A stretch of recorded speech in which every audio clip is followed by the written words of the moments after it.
one of the biggest problems facing young Earth creationism today and for the past few decades, as we've begun to think more about the science, is the issue of the distant starlight problem. And there have been a lot of different solutions offered by many different people, some of which have held favor for quite some time until someone came along and said, no, that's not the right way to do it. And this is a really, really big discussion. And I have with me my new friend, Dr. Phil Dennis, and he is going to help us sort of think through this issue a little bit. We're actually going to be putting a series together talking about some of the different solutions to the distant starlight problem, including one of his own, which we'll get to in a few videos. So Phil, thanks so much for joining us. I'm really excited about this. Yeah. Hi, Steve. Glad to be here. Excellent. Yeah, this is great. So for those of you not familiar with Phil's work, he's published quite a bit in the ICC and just other papers and writes some blogs. So he's a retired physicist, graduated from the Department of Physics and Astronomy in the University of Missouri, and that's really exciting. He's done a lot of work on so many different things.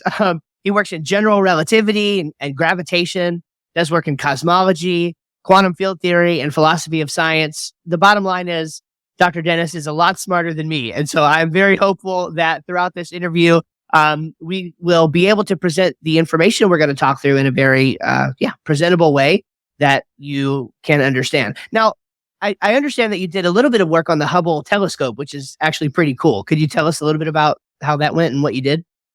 Yes, I was working on the design and algorithm team, and I did a lot of work in the ground station software, which is the software that schedules observations or, for science experiments, and the algorithms for how to aim the telescope and schedule it in an efficient manner to, the telescope has to slew its field of view from one point to another point. It has to calculate where's the sun, where's the moon, and where the Earth is too, and point and schedule a time where you get a nice clear field of view for the object of interest. So that involved, of course, a lot of dynamic calculations to attain the telescope. Yeah, that's really awesome. So what we want to talk about, we're actually probably going to talk about not necessarily telescopes, but satellites, and we're going to cover a lot of things in this interview. But the first thing that we want to sort of begin with is starting to look at the Anisotropic Synchrony Convention, or the ASC. And so this is a model that was proposed recently by Jason Lisle, but it sort of has a history that goes beyond that, which we're going to get into.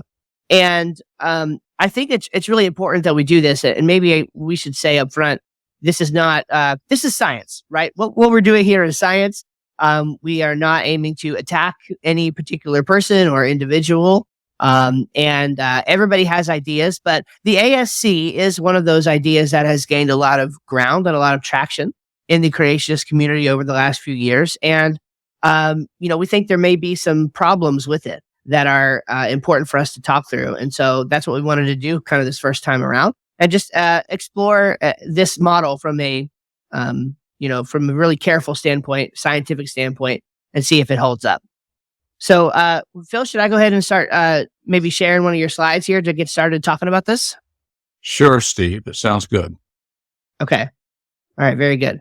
I love this. You say time is not a place. What a good, succinct way to put it. Yes, exactly.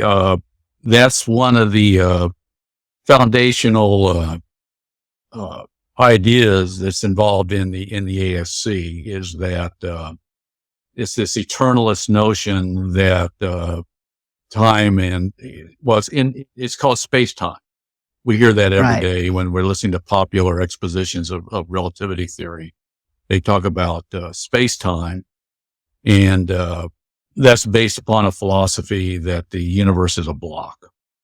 And so time is not a place that is sitting there.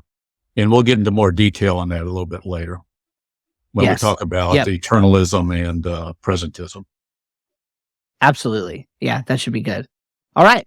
So take us through a little bit of the history of this. Okay. The genesis of ASC is goes back to a philosopher who's Hans Reichenbach. And Lyle has adopted that philosophical notion.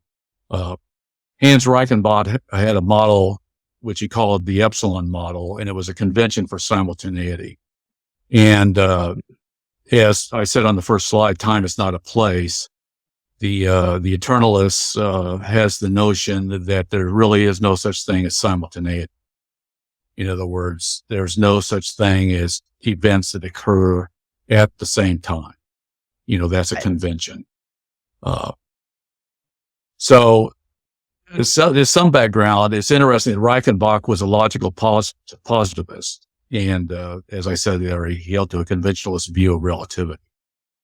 And the other interesting thing was this was formulated, I believe, in the 1920s.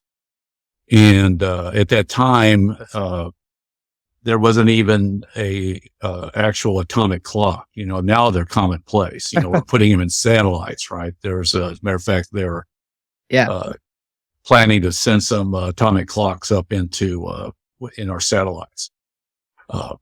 So it was limited technology. So when they were considering things like how do I measure the one-way speed of light, they were constricted by their technology. And so they thought that you couldn't synchronize two clocks. So you had to use a single clock. And with a single clock, any measurement would be a two-way. In other words, you'd have to send a signal out to a location at a distance R, wait for it to reflect back and get back to where you sent the light. But that's a round trip, forward and back. Right. So Reichenbach basically said, you don't know when it reflected. Now, some of the things when you read the literature of ASC, you'll see that they keep going on the notion that you need a single clock stipulated for a one-way speed of light, because that way you didn't have to worry about synchronization, right? If I have two separated clocks, how do I know that they're still synchronized? Right. I claim clock synchronization is a red herring, but it's still claimed to be a problem to this very day. The other point I'm making here is that actually if one adheres to special relativity, which ironically Reichenbach and Lyle do ascribe to, then synchronization of moving clocks really is not an issue, because there's a formula for time dilation for how slow a clock will tick when it's in motion relative to another observer. So if you can calculate your velocity, and you can determine how much time you're losing and correct for that. What is complicated to debate is that the adherents of ASC, they basically adopt all the dated facets of Reichenbach's philosophy of space-time and the operational limitations. Namely that you can't synchronize clocks, that you cannot measure a one-way speed of light. So once you've adopted that, you can say, well, there is no such thing as a physical quantity that is the one-way speed of light. Yeah, right. So so sort of the whole, if I were to kind of summarize that, sort of the whole crux of the matter is that there was limited technology and outdated ideas surrounding like how we measure that and the synchronization and all of the stuff that goes into it. And so we're sort of relying on old technology, old science, if you will, when we start using this model. Correct. Yeah, right. Well, that's not, it's one of those interesting things, right? Because science moves at a very fast pace. And so, we have, some things that we learn from the past and we take those with us into the future. But, it's really important when we're going to be crafting models and instructing models for the future. I mean, as creationists, we're really trying to understand how God's world really works. And we should be using the best available information at any given time, in order to get there. And so I think that's going to be an important feature as we move forward here.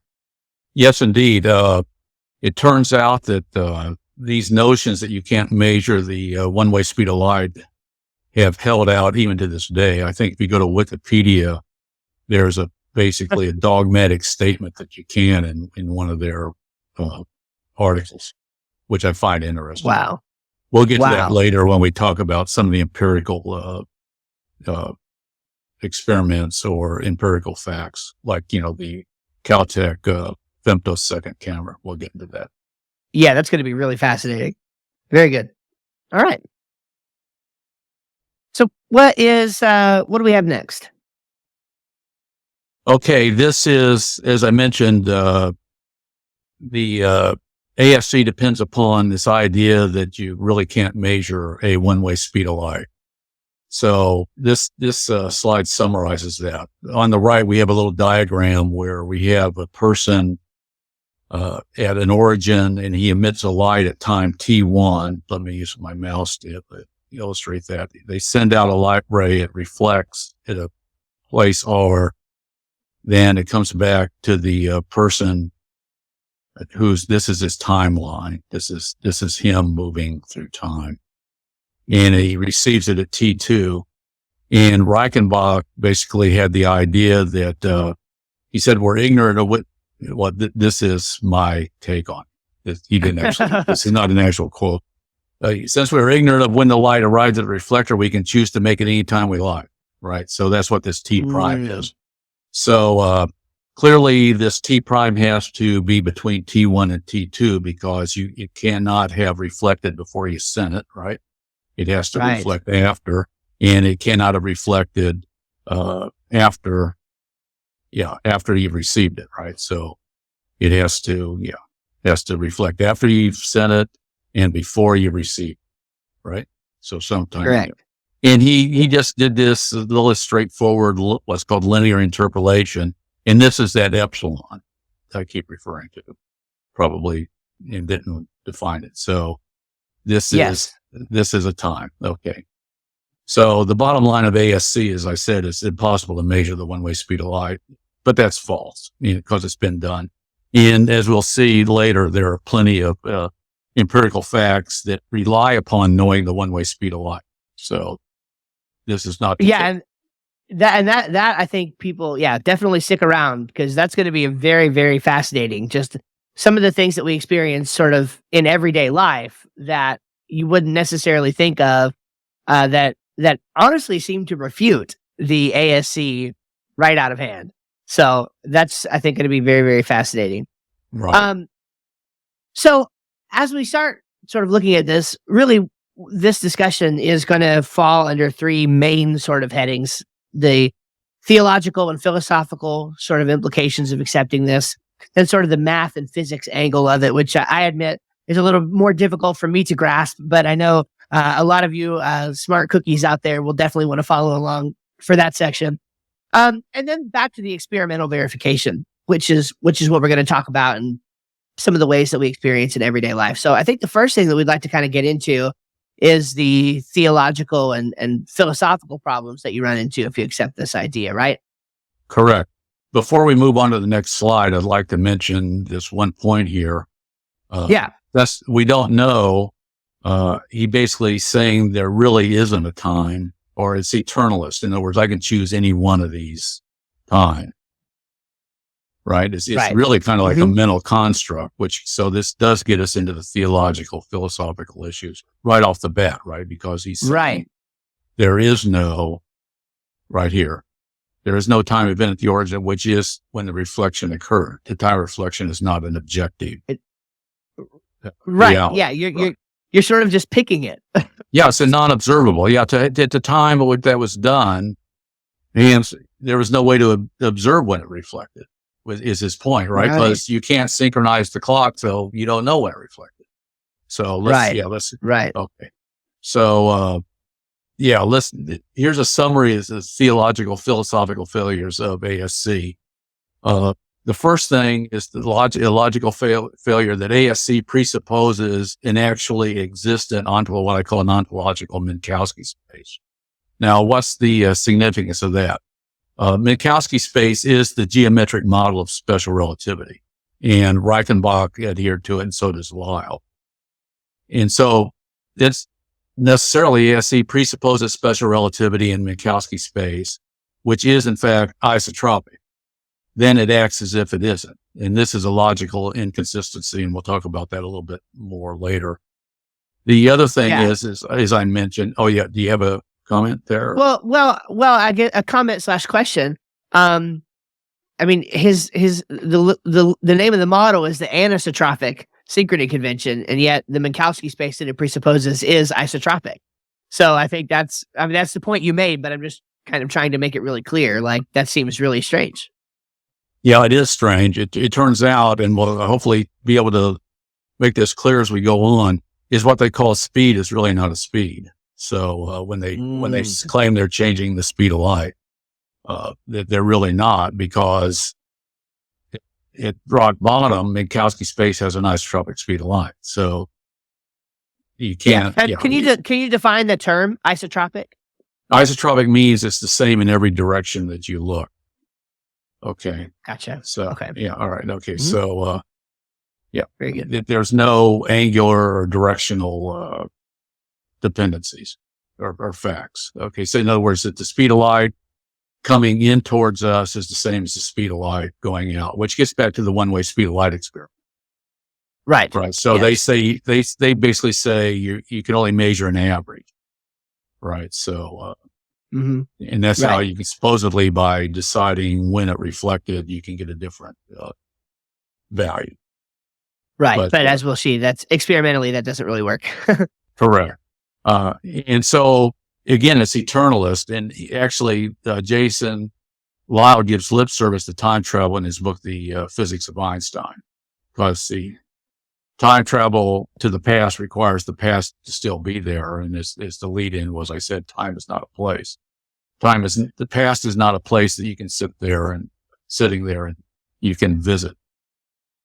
Okay. Right. Now I have a couple of thoughts or questions on this. So at the outset, let's maybe define what we mean by presentism versus eternalism. And let me just give sort of my lay instructions first, and then you can sort of correct me. Okay. My understanding of the issue is that in presentism, temporal becoming is real. That is 10 minutes ago, whatever that is, no longer exists. It's not in the past, so to speak. It's gone, right? We are in sort of now, and we are moving through time. That's presentism. And it sort of has this idea of a 3+1 going on. We are a 3-dimensional being, and we are persisting through time. But then the eternalist construct is like we're a 4D being sort of extended in space. And I know we're going to talk about that a little bit more, but I think just as we're setting up the conversation, understanding the difference between a presentist and an eternalist, I think is going to be important. And so what you're saying here is that Jason, in his lip service to time travel, because time travel could only exist in a world where space-time was a reality, 4D space-time, he is an eternalist. Right. Yeah. Okay. And he claims that special relativity actually says that you could, based on the Lorentz transformation, would suggest that time travel is possible. But yeah, it's not the Lorentz transformation that suggests that. It's the mathematical model, as you said, that the universe is a block. Past events still exist. They're real. Future events are already there, if you can actually use that terminology. And, right. Yeah. So, so it's your 4D being, everything's 4-dimensional, and it has both spatial and a time dimension. You're extended in both space and time. Right. Now, I have a question about this. This actually came up in a conversation with a friend recently. Number one, is it a true statement that most, I don't even know what you would say, physicists, cosmologists, whomever, is it fair to say that most of them are eternalist in nature? I thought I heard that somewhere, that most of them subscribe to an idea of eternalism rather than presentism. I think it might have been in Dr. William Lane Craig's work on the Kalam cosmological argument that I came across that little tidbit. I'm not sure what your perception of that is. And then a second, like, sort of adjoining question to that would be, is there any evidential reason to be one over the other? Or is your philosophy of that, to use the language of ASC, a choice? Yeah, it's hard to say whether there's direct evidential, other than people point out things like the entropy increase, right? Things like that. So Gotcha. the direction of time. And unfortunately, it's the way relativity is taught is it goes to Minkowski space, and that kind of inculcates this view of this four-dimensionalism. But there's plenty of physicists that realize that relativity doesn't imply one or the other. It's neutral. Okay, so Gotcha. whether the most physicists adhere to eternalism, that's not clear to me. As a matter of fact, when you listen to a lot of the expositions of, say, the Big Bang, they talk as if, the time's flowing, right? They say the universe is 13.8 billion years old. Well, in eternalism, the universe itself really has no age as a whole, right? Yeah. Yeah. Right. And Right. this gets back to the notion that time is time of place, in which case you're just measuring time distances, so to speak. Or in other words, they're basically just saying the distance to the Big Bang is 13.8 billion years from the point where we are now. But, they use language like now and so on and so forth anyway. So it's really a philosophical. Yeah, it's interesting. Yeah, it's philosophical conundrum. Yeah, it's just philosophical mess, I guess is the best way to say it. Yeah, yeah. All right, cool. Well, let's talk about it from sort of that theological, philosophical angle next. Okay, all right. So here's a summary of what I call Lyell's eternalist stance. And it really is unfortunate that he actually talks about time travel.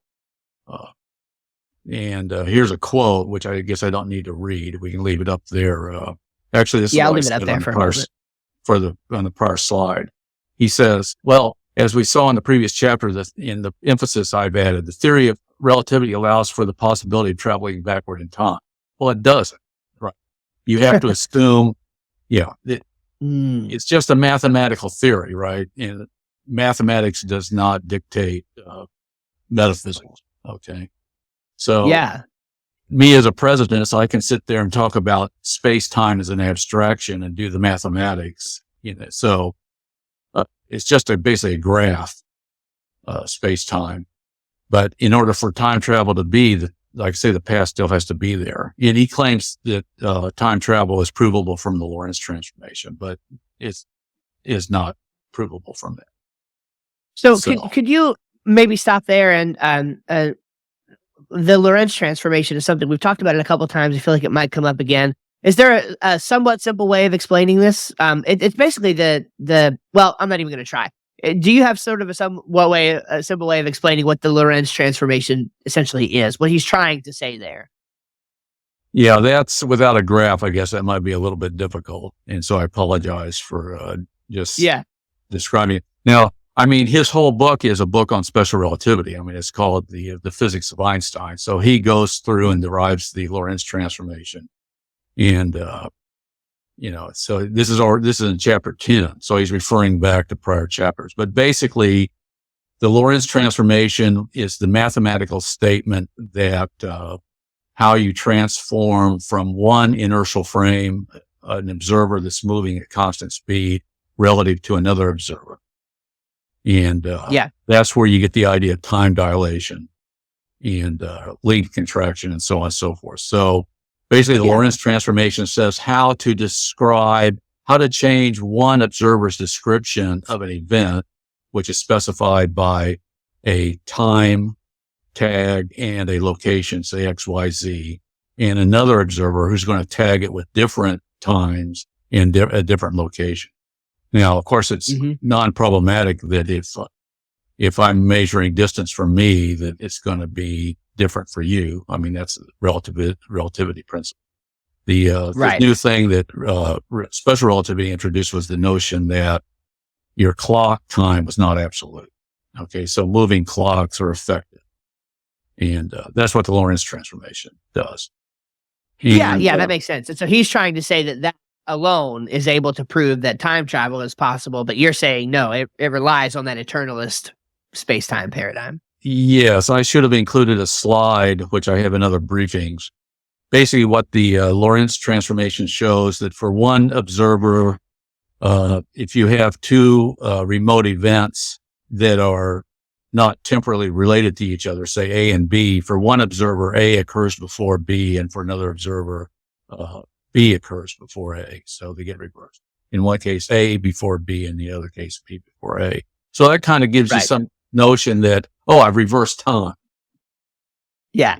Okay. So if I can reverse time, then, that might say that, I can do time travel. But as I mentioned, the A and the B are not temporally related.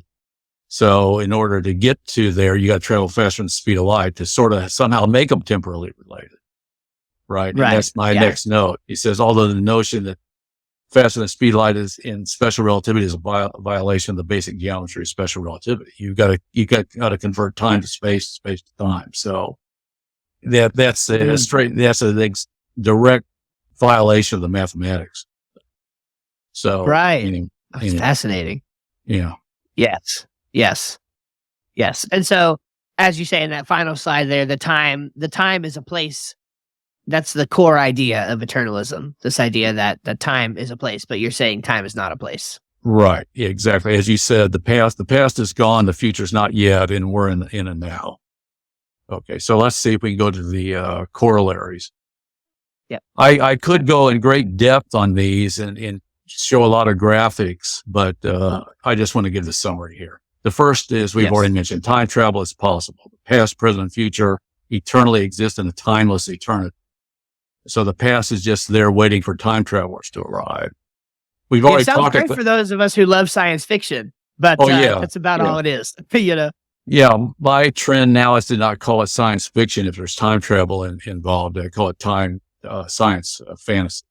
Right? Science fantasy. It's like Pinocchio or whatever, right? That's what that sort of thing. So fairy tales. We've already talked about there's no such thing as now, right? For example, if two events A and B can be reversed in time, well, they're not in the same now, right? Right. So, and that goes back to Reichenbach saying, well, I can just choose any time between T1 and T2 for when it reflected. There is no such time. So there's no such thing as simultaneous, right? It's just a convention. This gets back to conventionalism. It turns out that distance is not a physical quantity because, between, if I can define any distance, based upon when I consider them to be simultaneous. Right. So, so if distance is not a physical quantity and basically time basically isn't a physical quantity, you can sit there and say one-way speeds are not physical quantity, right? Because speed is supposed to be physical distance divided by elapsed time. Well, if neither of those are true, then I can supposedly make speeds anything I want, which is what ASC does. Right. Like it assumes movement, but there's no movement actually happening. It's kind of strange. Yeah. Well, there's movement, but it's not through a defined distance. Well, right. Yeah. Yeah. Right. Yeah. So I'm with you. Yep. Yeah. All right.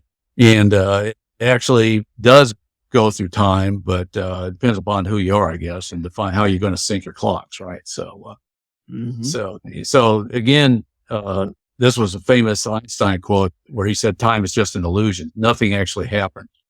You think things are happening, but they're really not happening. The whole universe is one big static block.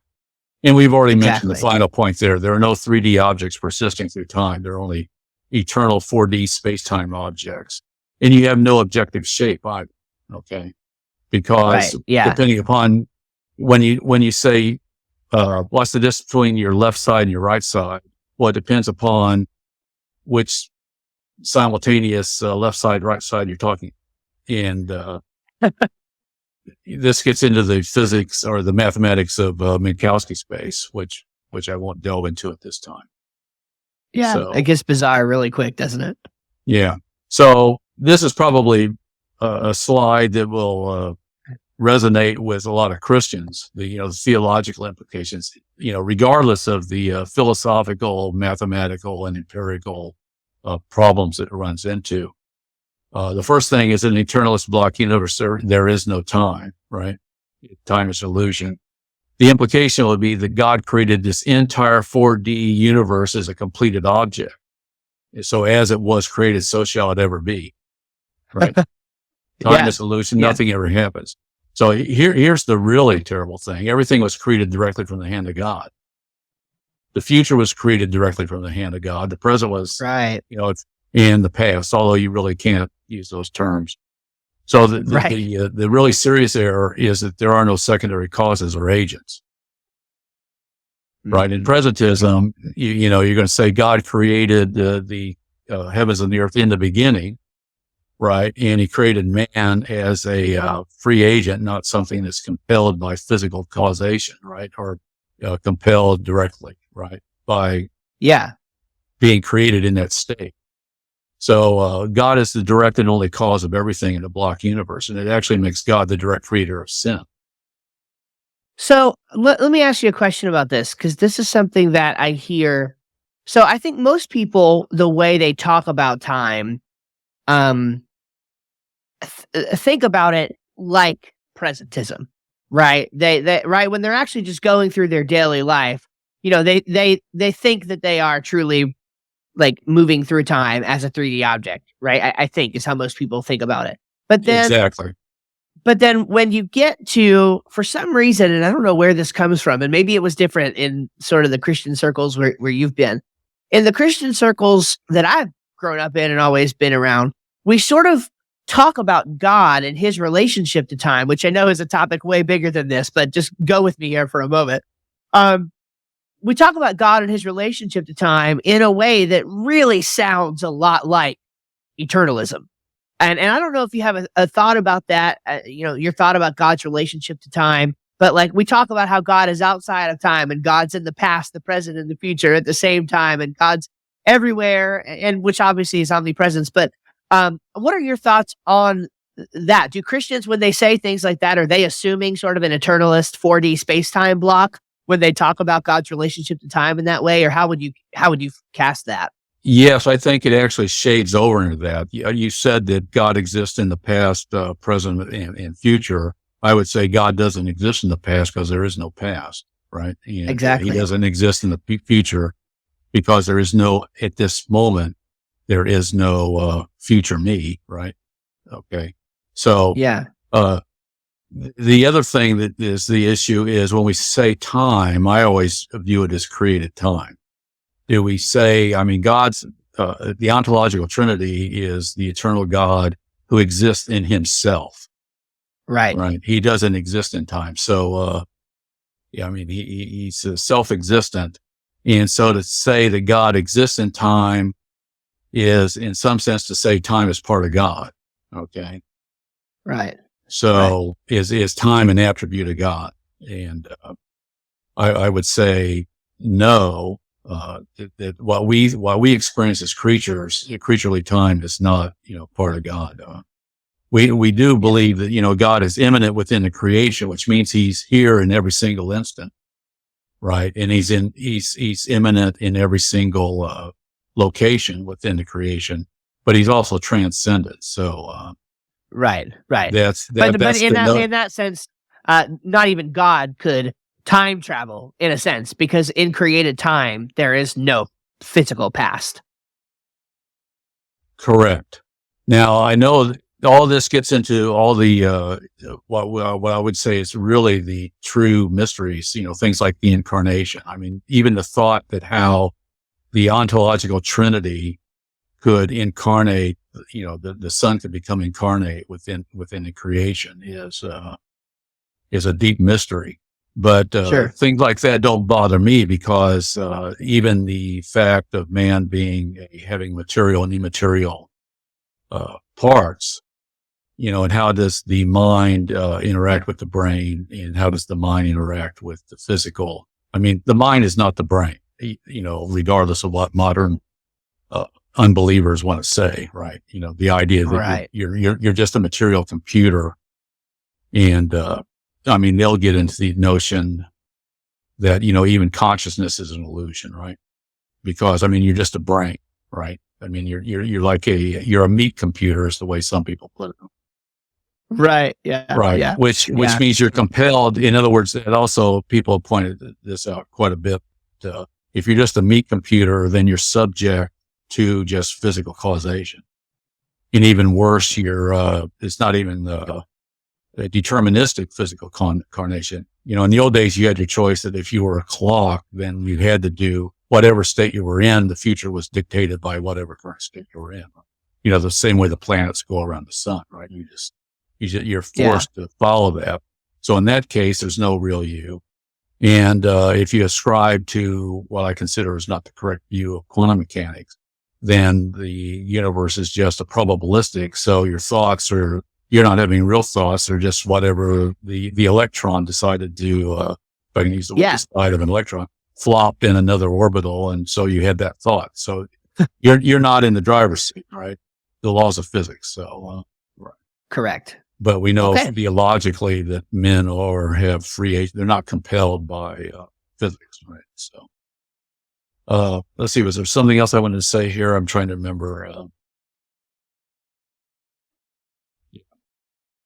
So I'm just pointing out that the philosophical issues concerning time and God's relationship to time are just as mysterious as more what people might consider more mundane things like just human existence. Yeah. Like the mind-body problem. I think I mentioned in one of my blogs that, the physicists can't even explain what happens when an electron emits a wave of light. I mean, what's going on there, right? Exactly.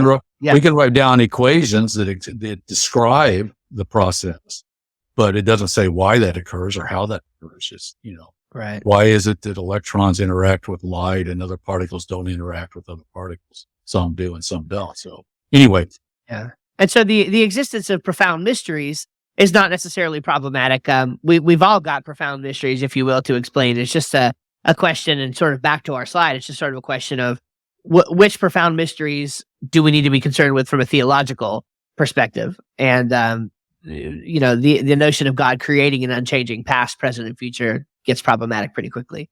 Right. Yeah. So, to make it clear, I mean, the issue of prophecy and God's relationship to time, I'm a 5-point Calvinist, so I believe God to create all things whatsoever occurs, right? So, whatever difficulties that causes with some people, I believe that's what the scriptures say. So, I mean, God knows the future because he's decreed it, right? And it's his mind. I mean, it's the mind of God that, the sovereignty of God. I mean, if God is not in control of everything, that ought to frighten. Yes. Yeah, for sure. So, okay. So let's go on down to some of these other, really bad implications of, eternalism. So, for example, we've already mentioned that, basically, God created Adam in sin, right? He actually created all of us in sin. He created God created Christ already hanging on the cross, right? And he's still there. Right. Right. I mean, yeah. If time travel is possible, you could go back in time and observe the crucifixion. I don't think so. Right. So is he eternally suffering, or is he in the tomb eternally, resurrected eternally, glorified eternally? So you mentioned this earlier. It implies that each creature is created as a 4D worm. And so that means every sinner still has a lost, unregenerated soul. I mean, it's attached to your 4D being, right? Your 4D right. being. Isn't that strange? Yeah, that's so strange. So even though you're saved now and regenerated and saved, you still got a piece. So which piece goes to heaven and which piece goes to hell? I don't know how that works. And so question is, are we all lost, saved, 4D beings? Anyway, I got a little model here that I can put up. Let me see if I can get it so I can see. So here's the eternalist model. Okay. So this skewer represents time, and imagine that this is you. Okay. These little paper dolls. Yeah. And, this is time, and imagine paper dolls in between every other paper doll, right? Obviously I can't put a solid a block, a solid block of paper dolls. So fill it in so that you're this block. So that's eternalism. So here you are in the past, not saved. Here you are saved. here you are, here you are in heaven, right? So Wow. that's Bizarre. pretty Yeah. interesting. So that's eternalism. Here's presentism, right? So this is time, if I can find myself. And so here you are, right? Moving through time. Yep. Right? So there's only one you. It's 3-dimensional, right? Okay. So, hopefully that gives you, an understanding. So, well, yeah. In that model, like strangely, somebody would be, created in hell, created in heaven, but there would be like a part of them that was created as, ostensibly in heaven while there was a past that was not saved. Very strange theologically, to take that view. right. Yeah. So, and then, I won't go down the road of, let's talk about this, science fantasy time travel movies about, whether you go back in the past, you go back in the past and change it. Well, obviously you can't, right? Because whatever was there, right? So. Yeah, I'm a huge Star Trek fan, so you're breaking my heart a little bit with this, Phil, but I'll have to pick up the pieces somehow. Yeah. Well, I think I mentioned at one of the ICCs that, somebody asked me about that. There was a TV movie called Timeless, which I enjoyed considerably. And I said, yeah, it's entertainment, right? And, so just go with it, right? View it like Pinocchio, right? Or something. Yeah. It's an entertaining story, right? It's magic. It's magic. Yep. Right. Okay. So we talked about a theological. What about a theoretical? We've already mentioned this. It's ASC is based on the presupposition. I want to emphasize the geometry of Minkowski spacetime. And so as such, ASC actually assumes isotropical physical speed of light. How can we show this? Well, first of all, I mean, the logical defects. How can you assume isotropic physical speed of light is a basic postulate, then claim the speed of light is not isotropic? The only way is equivocation. That they don't, in the Minkowski space, you talk about the speed of light, and ASC talks about the speed of light. All right. So anyway, we're going to show this later. In fact, the ASC transform assumes and depends on a one-way speed of light. So I'm going to go into a little bit of mathematics here. If you've had high school physics, one of the first things they introduce you to is that the definition of speed is distance divided by time, right? Now, this is the notion we have in everyday life, right? We get in our automobile, we go 60 miles an hour. That's our speed. So we know in an hour we're going to go 60 miles, right? Well, clearly that's non-relativistic, but still the idea is that it's a physical distance divided by physical. And so for the speed of light, the physical distance divided by t would be c. Now, how do we measure distance? If we're assuming Pythagorean theorem, Euclidean geometry, which in fact Minkowski space does assume, then the distance d is you take the sum of the squares and take the square root, right? So that's the standard, right triangle formula, for the hypotenuse, right, of a separation. So if we go back to the formula, like I just said, if I'm in my car, the distance I travel when I'm going at speed c in time delta t is this, right? So my speed times the delta t is the distance. So if I square that, I get c squared delta t squared equals delta x squared plus delta y squared plus delta z squared. If I rearrange that, I get c squared delta t squared minus delta x squared minus delta y squared minus delta z squared equals 0. And that this quantity equal to 0 is exactly what is known as the Minkowski interval, which for light is 0. This is called delta S squared. So the entire edifice of special relativity is built on this formula that I have here with this little rounded arrow coming down. Okay.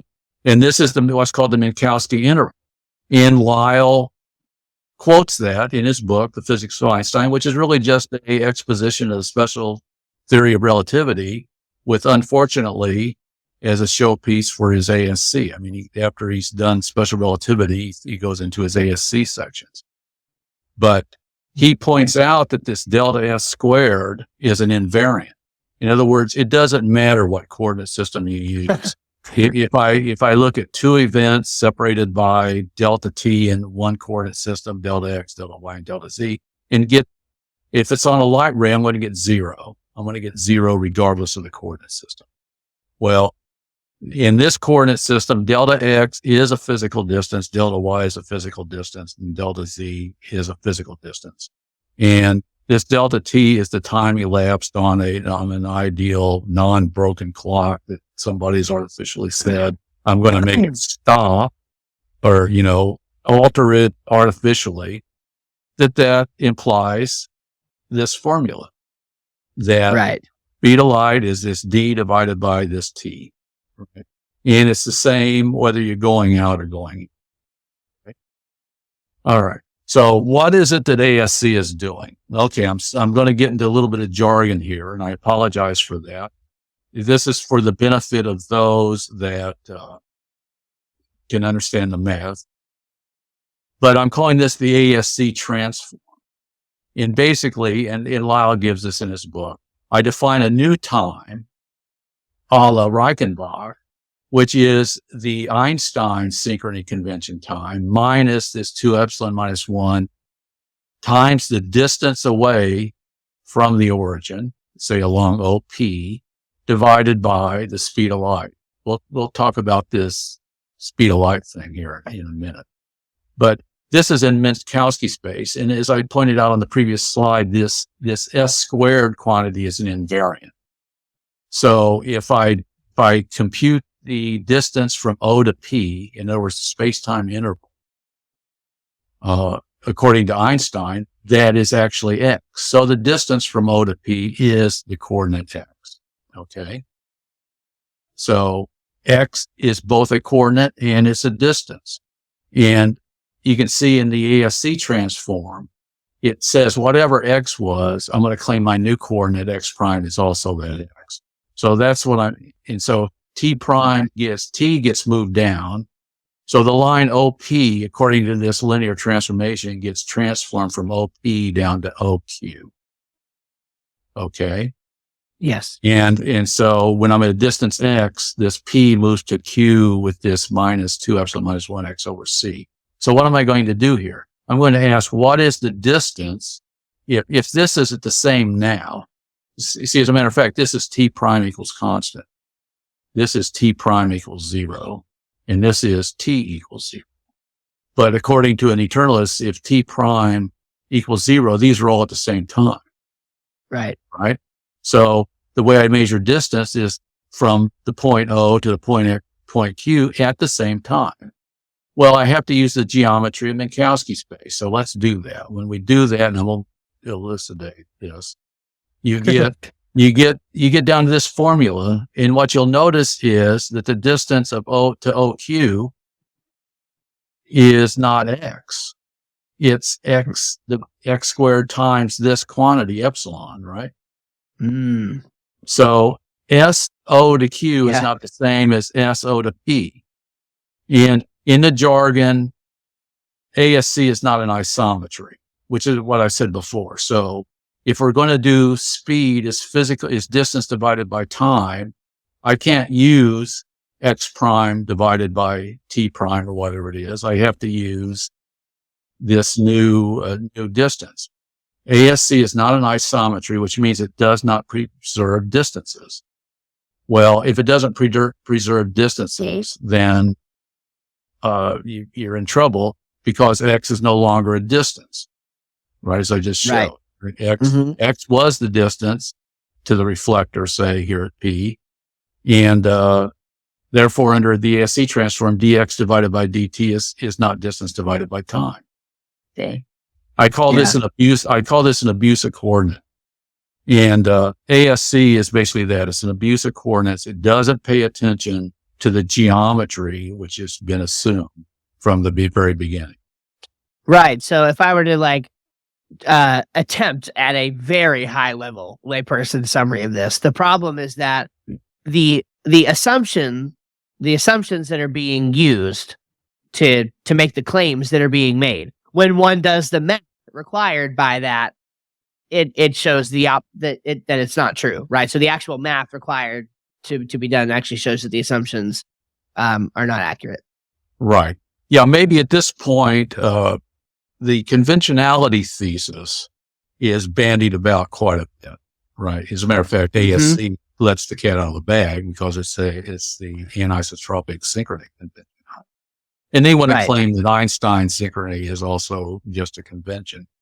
And the example they typically use is they say it's like units. You know, I can use kilometers or miles to specify a distance, correct? Right. So if I say the distance from me to you is, let's see, what is it going to be? About 2,000 miles, East Coast, West Coast. Yeah, something like that. Yeah. 3,000. Yeah. In 2,000, 3,000 miles. If I tell you my distance is 3,000, I'm not telling you anything, am I? Right. No, of course. Right. Yeah. Right. If I tell you it's the equivalent distance in kilometers, it won't be 3,000, right? Correct. So, yeah. So whatever that number is, so I told you that you wouldn't know the distance. In other words, to actually know the physical distance, we have to know how to convert from kilometers to miles, right? And they want to say that that's the conventionality involved in, that's a common example that's used. It's actually not the best example, although it does give you a sense of what's going on here. Perhaps a better example is, say I'm in a jet airplane and in New York City, and I'm going to fly to Los Angeles, and I have a jet that can actually, what's called, pace the sun, right? Follow the sun. So say I take off at noon. So I look out my window and I see the sun's directly overhead, right? And I take off and I keep looking out my window. The sun's always directly overhead. And I land in Los Angeles and the sun's directly overhead. So I took off at noon and I landed it, right? Yeah. Okay. So is my speed infinite, or was it that I traveled zero distance? Which is it? So, right. That's an example of changing time coordinates, right? Via synchrony convention or whatever, right? So I'm basically saying I'm going to change my time based upon my distance from the origin. So that gets back to this equation up here in the upper left-hand corner. I set my clocks to a new time based upon the distance I've traveled divided by the speed of light, right? Right. Yeah. Okay. Yeah. So, all right. So let's go to the next slide. This, I basically have already elucidated, sort of discussed it. The important facts concerning the ASC coordinate transform. The first thing is coordinates have no inherent physical meaning, right? They don't necessarily measure distance, right? So, what's a good example? In geometry, when we were doing analytic geometry in high school, we realized that we could use Cartesian coordinates, which I did in the Minkowski space example, say in the plane X, Y, right? So we have two axes at right angles to each other, X measured horizontally, Y measured vertically. Or I can go to what's known as polar coordinates. So I measure the distance or of a point to the origin in its angle from the x-axis, right? So those are two different representations of a point in the plane, and they're both coordinates. I could use even more exotic coordinates. I mean, I think there's confocal, elliptical, and all sorts of coordinates. For the Earth, there's Mercator coordinates, okay, and polar stereographic coordinates. And, so those are projections on a map. If you go to your Rand McNally Atlas, everybody knows that the shapes of continents are distorted, right? So you'd be mistaken to put your ruler down on the map and do a Pythagorean theorem. Right. Yeah. To try to get the distance. Yeah. Uh-huh. Right. But I could locate a point on the map by telling you its XY coordinates in this pseudo-Euclidean coordinate system, right? As a matter of fact, that's what the maps do, right? If you go look up, I want to find London, right? They'll say, go to map on page 47, and it's in the grid A5, right? And that's kind of a form of gross coordinates, right? I mean, nobody would use A5 as to B6 or whatever is to compute this. I don't know, I'll probably be laboring that. Yeah, no, but the point's well taken. Yeah. Okay. So that leads us to the second point here. Coordinates must be interpreted in terms of an underlying geometric model. If you don't, it leads to an abuse of coordinates. Okay. Right. And the geometric model for ASC is Minkowski space. And so, interestingly enough, this is another logical problem with ASC. The ASC coordinate transform is based on the geometry of Minkowski space. And why is that? This arrow here, the value C used in the ASC coordinate transform is the one-way speed of light. In other words, how do I know to reset my clock that when I move the distance X, if I don't know what C is to divide it? Right. Oh, yeah. You following? To me, this is sort of like this is the light bulb should go on. This is the coup de grace. Yeah. Right. So you got some mathematical, you're playing around with coordinates. You act like the speed of light is not isotropic, but yet you put this value in there. Okay. So it's the one-way speed of light, which is intrinsic in Minkowski space.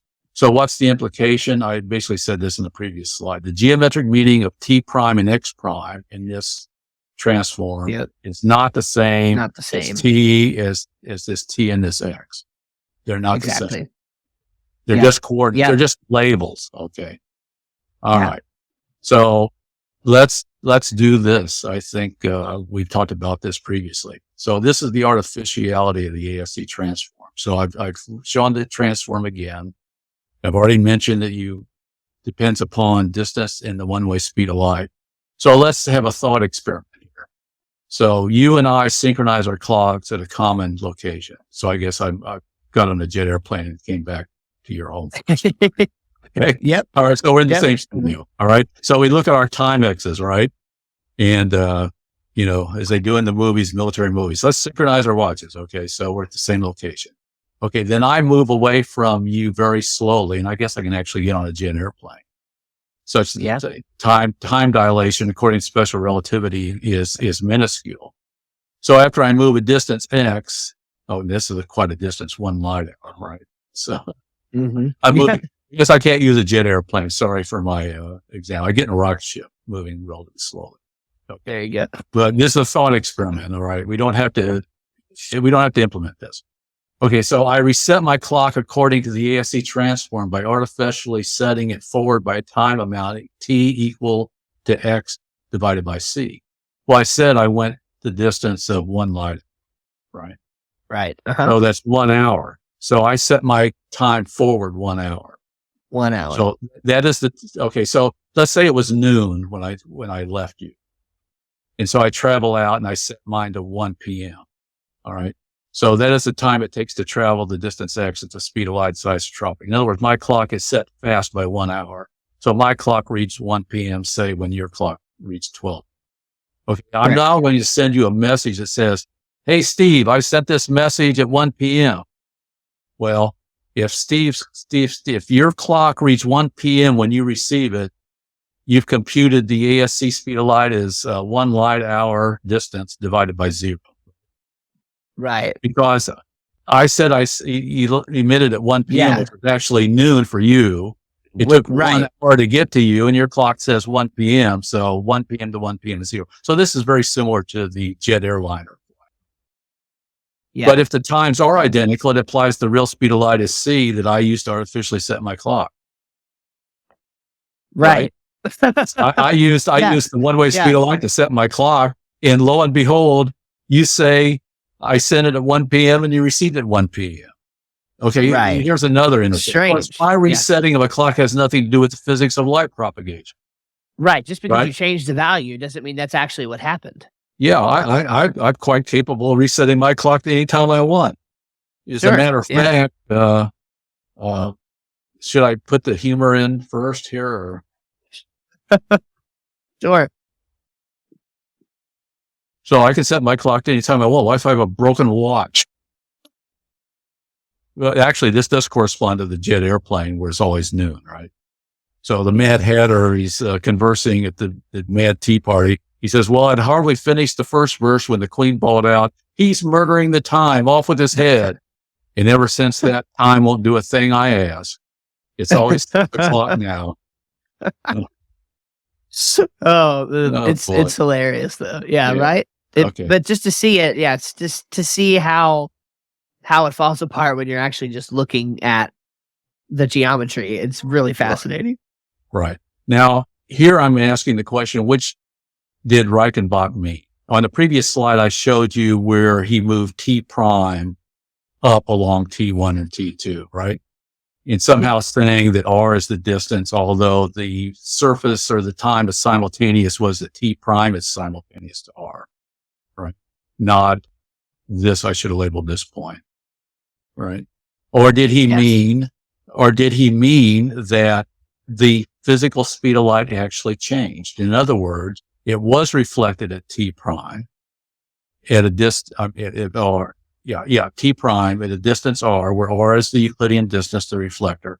And as you can see, this implies that the outgoing light ray is moving slower than the incoming light ray. Why is that? Because you can see they both traveled the same distance, and it took the outgoing ray longer to traverse the distance R, right? The incoming light ray took only T2 minus T prime to traverse the same distance R.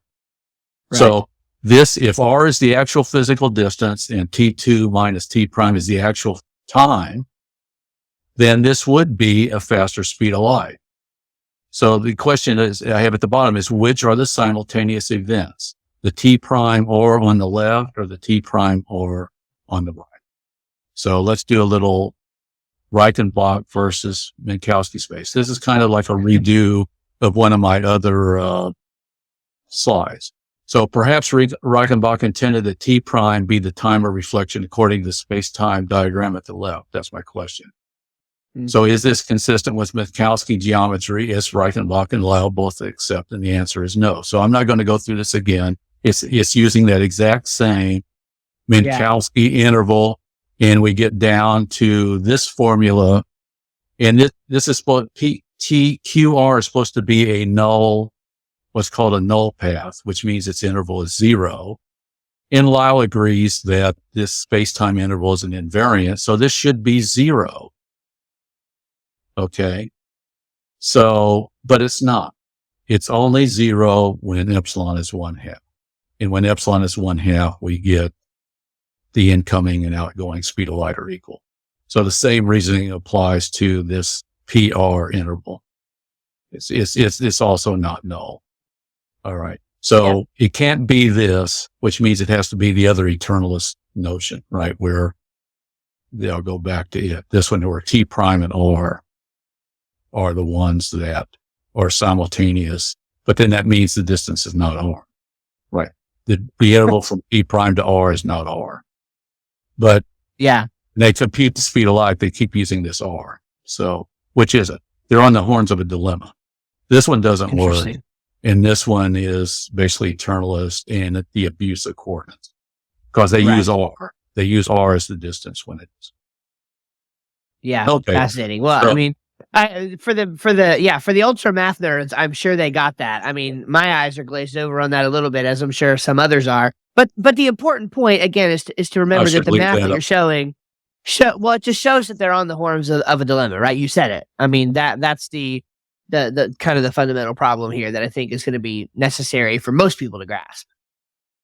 Correct. Yeah, it's the takeaway. The bumper sticker idea is it's an abuse of coordinates. So when they talk, so it's equivocation. So they get into the equivocation by abusing the coordinates. So exactly. They call it speed of light. It's not speed of light. All right. So so that brings us to some of the experimental refutations of ASC.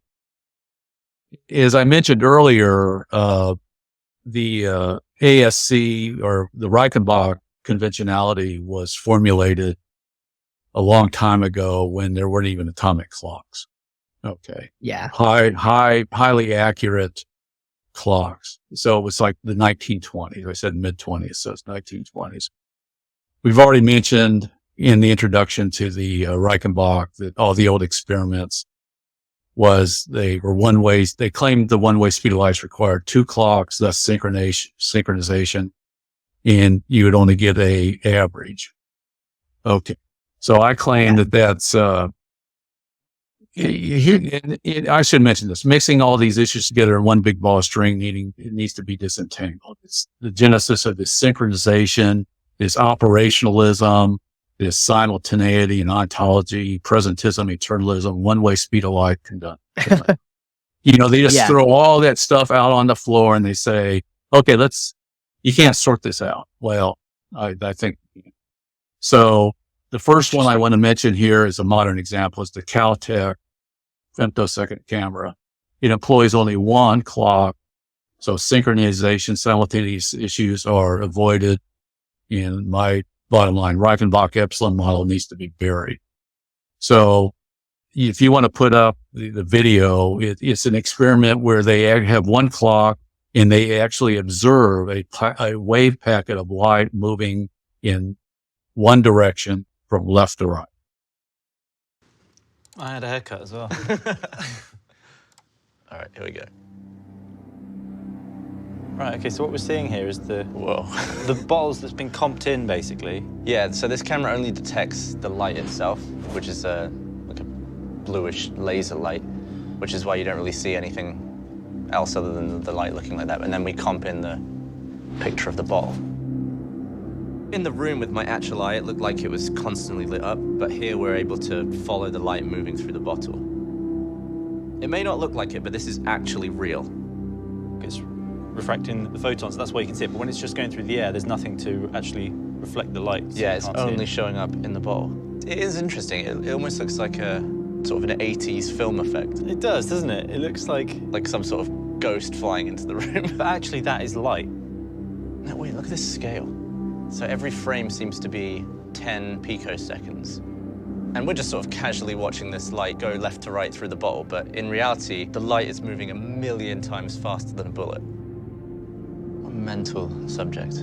So here I have a schematic of the Caltech femtosecond camera, and I've illustrated it via what are known as beam splitters. So rather than showing the video, I have a pulse traveling from left to right at a speed c sub transverse. So transverse means not coming towards the camera. So the light ray comes in and hits a beam splitter at point A at time t sub a, which I don't know. It travels a distance d. I hope everybody believes I can measure the length of that bottle or the distance between the beam splitters. It arrives at this beam splitter Right. B at time t sub b. And when it's split, it's going to travel towards the camera, and it's going to travel a distance r in both cases. I have one clock at the origin. So it travels at a different speed. So I'm making it anisotropic, right? So CT is not necessarily the same as C sub r, right? Mm-hmm. But the time that this light pulse will arrive at the camera so it can be recorded on the camera is going to be T1, which is the time it was at A, plus the time to travel from the beam splitter to the clock, which is the distance R divided by C sub R, again, which is not the same as C sub T. And then likewise for the light pulse coming from beam splitter B to the camera, the clock, its time of receipt is going to be T2, which is time that the pulse was at beam splitter B plus the time to get from B to O. And that's this distance traveled divided by C sub R. Okay. And Yes. so T1 and T2 are observable on the clock. So it's actually the time in the video, right, which you saw at the time.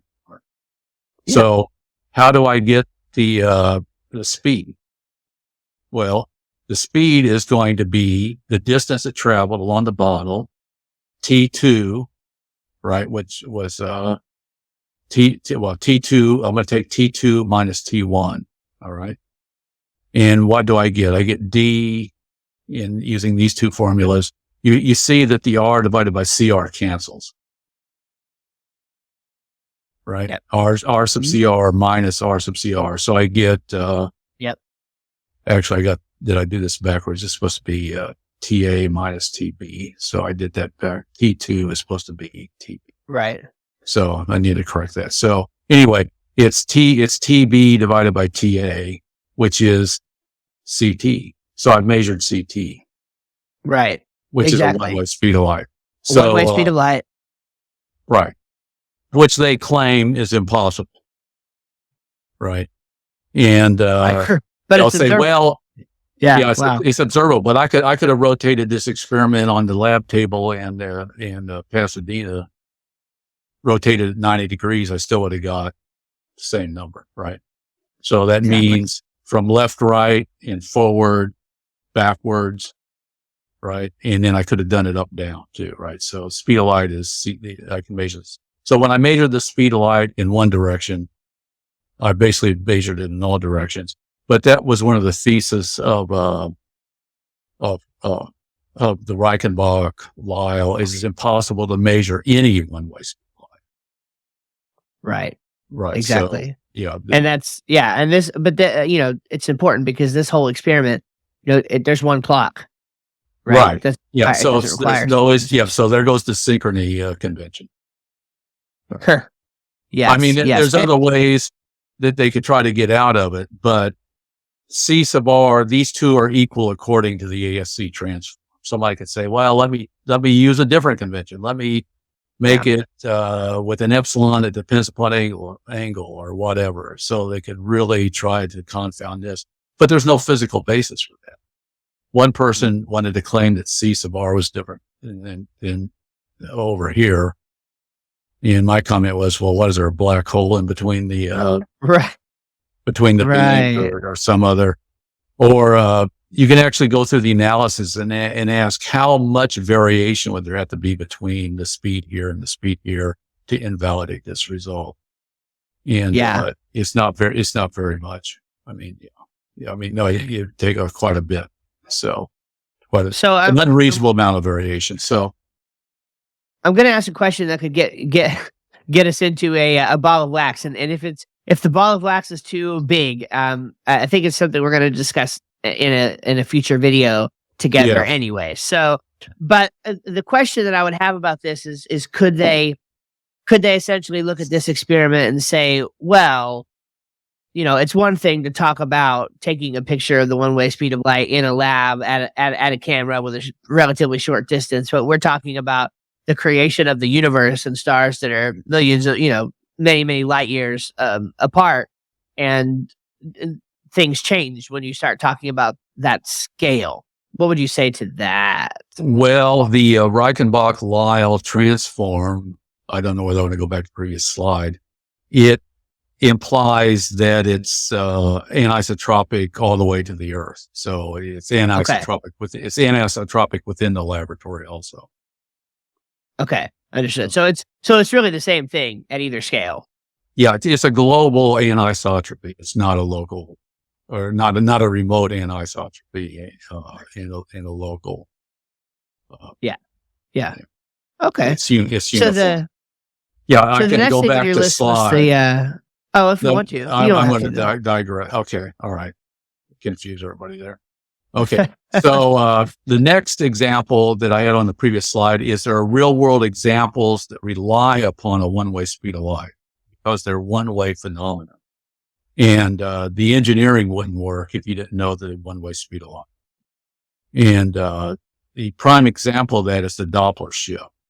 And, I discovered this example on the internet that ham radio operators can actually, communicate and talk to the astronauts on the ISS. I believe they've allocated times when the astronauts are not doing their chores or their work experiments. They blocked out some times for, chatting with people on the Earth. Now, the way the ISS has configured this is the ISS is a server, and they've specified a frequency band that they're going to transmit and receive on. And why is that? Because you have a diversity of clients, all the ham operators on the Earth, right, that are going to want to communicate with the astronauts. And they are the ones that have to adjust their frequencies, not the ISS, right? So the ISS is like a server, and those on the ground have to adjust their frequencies to compensate for the Doppler shift. Now, the Doppler shift is a phenomenon that when a wave source is moving relative to a receiver, that if the transmitter is approaching the receiver, the frequency is going to increase, which is known as a blue shift. So it would correspond to tuning to a higher frequency on your radio dial if it's approaching. And if it's receding, then it's redshifted. It goes to a lower frequency. So as a result of the Doppler or blue shift increase in frequency due to the ISS motion, the ground station must lower the transmit frequency so that the received signal at the ISS will be within the ISS frequency band. Okay, so right. So if the frequency, let's see, do I have a diagram for that? No, I didn't include the diagram, which is okay. And likewise, the ground station must increase the receive frequency so that it can hear the ISS. All right. So if I don't know if I want to give some numerical examples. The point is that the ham operator can't set his frequency at the allocated frequency of the ISS when the ISS is approaching, because it's going to be shifted out of that frequency band. So he's going to have to increase he's going to have to tune up on the radio dial. And then likewise, when he's sending, his frequency will be increased and it'll be moved outside of the ISS's frequency band, and you'll have loss of signal. So he's going to have to tune down on the radio dial so that when it's increased at the ISS, it'll be within the ISS's receive window. And I've got the formula there to show how it refutes ASC, because the ham radio operator has to compute this delta frequency based upon the ISS's speed, the ISS's frequency band, the angle between the speed and the one-way speed of light, C. That's the important quantity. Yeah. Is the one-way speed of light. So if the ham radio operator doesn't know what C is, if C can be made anything, in fact, if C can be made infinite, then he doesn't have to change his frequency. Wow. Yeah, that's really interesting. I would have never thought about radio, like just that actual transmission. I would have never thought of that as a one-way speed of light effect before now. Right. Yes. Telecommunication is one way, right? When we're communicating here over, radio or whatever the technology is being used, I don't have to wait for me to talk to you and get a signal back, right? Right. Yeah. You just receive it. It's one way, and vice versa. At the bottom, for those interested, I provided a link at the bottom of the slide, which actually shows the ham radio operators how to set their frequency. So it's basically like an app. It can compute it for them. And what a ham radio operator would do is, like the push buttons in your car radio, right, where you can preset frequencies, tune in an FM station and put it on button 1 and another station on button 2. The ham radio operator, when he knows that he wants to communicate with the ISS on one of his transits, he can look up the parameters and compute the frequency shifts and preset a send and receive push button. So when he's ready to talk, he pushes the send and talks to the ISS, and then does the over and out, pushes the receive. So he doesn't have to That is twiddle so it. fascinating. Yeah. Now there, I'm sure the answer is yes, at least to some degree. But for those in the audience who are perhaps a little bit more lay than professional, is there sort of a parallel or some sort of analogy here to the way that we usually think about the Doppler effect? Sound like a train coming towards you, and then No, going away. How does that? They're identical. They're this is the non-relativistic formula, and so it would be a similar formula with C being the speed of sound. Fascinating. Right. Okay. Very good. So, Okay. Yeah. right. Yeah. So you can compute the change in a train whistle or a siren whistle by using that formula. So it'd be the speed. Let's take a train. So the change in frequency for sound would be the speed of the train, the cosine of the angle, the frequency of the whistle divided by the speed of sound. Huh. Fascinating. Which is also Gotcha. one way, right? So, Right. Yes. Very fascinating. So okay. literally just some real world stuff that you experience sort of every day that just totally refutes this idea Right. of a choice in the speed of light. Exactly. Now, this is a astronomical, I guess, a space application. Many people will not be ham radio operators communicating with the ISS. Let's take something closer to home. How about high frequency mobile cell phone communication? Okay. So it actually occurs on high speed trains also. So, the way cell phones work is there's ground stations, right? That communicate with each other. So when you're close to a ground station, right, you're basically doing a one-way transmission to the ground station, and the ground station goes via either satellites or other ground stations to the person you're talking to. And the effect will be more pronounced in 5G and 6G phones, which have higher frequency range. Actually, frequency range 2 is up into the high gigahertz ranges. And details on this is an online article. So communication engineers are already aware of this, and your cell phones have to correct for Doppler. If they don't, you'll lose your telephone connection. All right. Wow, that's so fascinating. So here's an article at Ericsson, ensuring fast and reliable 5G service delivery on high-speed train. So that's the key word, reliable service, right? Fast and reliable. And here's a quote from that article. The main challenges to high-speed train operation in frequency range 1 are securing performance with increased Doppler shift. So they're acknowledging it, right? Particularly for mid-band time division duplex, and then delivering good and consistent coverage and ensuring seamless handover between base stations along the track.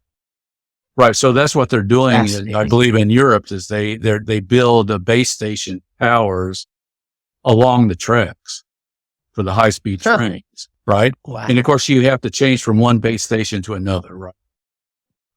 So, you're receding from one. So you got to get a red shift. You're approaching the other one. You're going to get a blue shift. And you got to do a handover between those two base stations. Okay. That's so cool. Well, this ought to be a convincer. And like I say, it's even on 5G, they're having, problems with the FR1, but it's going to be higher with FR2. I actually came across an article that with the 6G and beyond, it's going to be an effect for pedestrian speed, which is amazing. Wow. Good. You're going to have to correct for Doppler shift just based upon pedestrian speeds. Well, just walking. Yeah. Wow. Walking. Amazing. And again, the bottom line point is these are all one-way effects.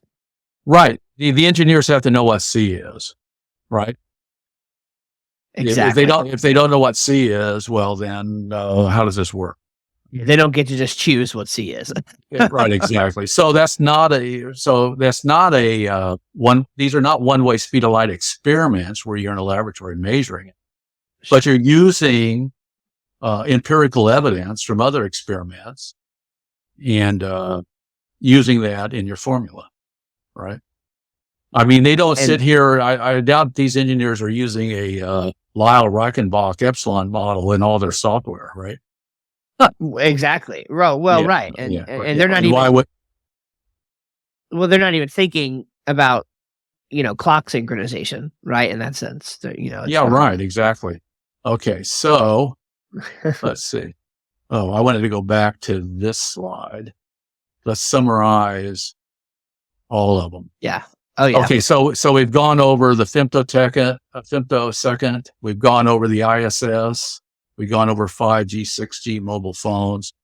There are other empirical refutations. I've worked on phased array radars, phased array radars are radars that do not mechanically steer the direction of the beam. They do it electronically. In other words, they delay the excitation of transmitters, and that steers the beam. And that delay time has to be using the one-way speed of light. Same thing goes for phased radio telescope arrays.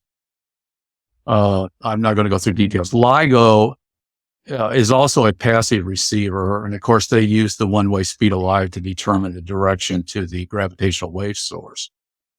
Another example is the New Horizons space probe in its, which observed Pluto recently, in the downlink, uplink commands. The ground station has to send commands to the New Horizons space probe, and they use universal time coordinates, UTC. Yeah. And the New Horizons had a high stability oscillator clock on it, which was synchronized with UTC when it was launched. And you can do the computation, the time dilation for 10 years to get there, if I remember correctly. Time dilation is less than a second. Okay. And the stable oscillators were stable for within 4 seconds for a 10-year flight. So the point I'm making is the New Horizon uses its local oscillators to measure mission elapsed time. And of course, the mission elapsed time is time from its stored UTC, but that's accurate within 4 seconds. Okay? Right. And how long does it take for light to travel from Pluto to there? 4.5 hours. So 4 seconds error in 4.5 hours is minuscule. So this is another effective one-way speed of light measurement. One-way speed of light. Yes. Yeah. Anyway. Wow, so, that's wild. Okay. This is an experiment I proposed that could be done in a lab bench if somebody would procure all the equipment. So basically what you do is you put a transmitter on a pendulum, and you know simple harmonic motion, so you can observe and record light being transmitted from this transmitter on a pendulum, this periodic motion. You have a 25 gigahertz receiver. So these are basically radar guns in transmit and receive only mode. Okay. So it's a one-way, right? It's not a two-way. So this one's only transmitting, this one's receiving. And you need a 2.4 gigahertz digitizer, and that'll give you a recorded time series. And then it turns out that the time of blue shift is shorter than the time of red shift. And it depends upon the max distance or that the pendulum swings away from the receiver. And if you take the difference of these, right, so you can detect when it's red shifted because you know the frequency, and you can detect when it's blue shifted.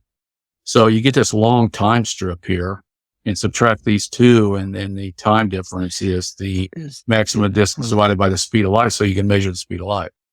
Right. Yeah. So, man.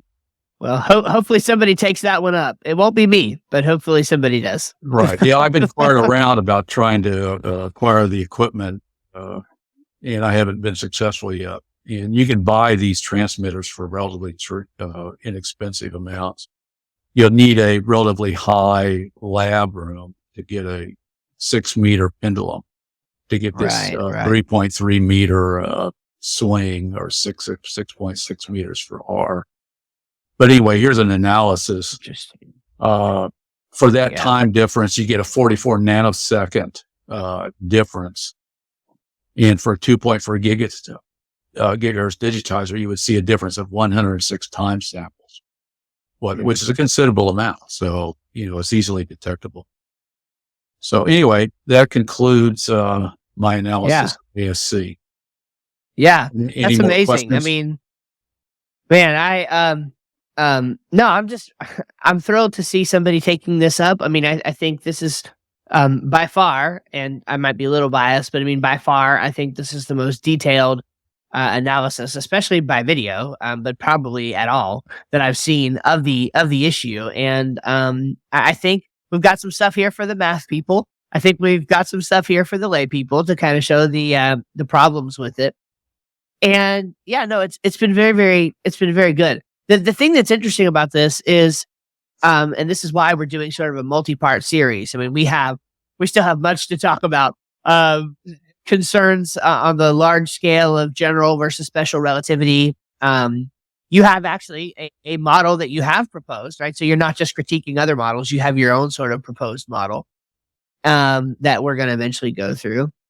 And next time, what we sort of plan to do, and if you have a comment about this, feel free, but otherwise I'll just kind of set it up. The next time we get together, we plan on taking a look at the creation time coordinates, or CTC solution that has been proposed. And we had Tico Teneb on the channel here. It's been a few months back talking about this solution.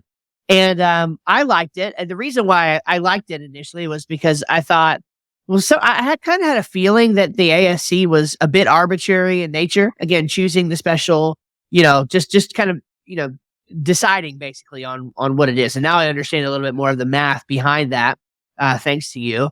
But I really thought initially that the CTC would be something that gave a little more teeth to the ASC, to Lyell's model. And that was sort of my assumption there. And you have some thoughts about that. So that's what we're going to have you back on for next time. And I'm certainly looking forward to that. Okay, I'll be glad to go through that model and point out some things that commend it a bit, but then there are a lot of shortcomings. So, I believe that the model doesn't take a firm presentist view of relativity. And of course, it's an empty universe, so it has that shortcoming. Sure, and there's especially the Eternalist and Presentist. We spent quite a bit of time on that in this interview, so that should be significant. So look forward to that. That should be coming your way shortly, and we're excited. So thank you again, Phil, for coming on with us, and it's been good. Really appreciate it. Okay, we thank you, Steve, and I hope this is useful information, and a lot of your viewers will see the problems with ASC. I'm sure they will. Thank you.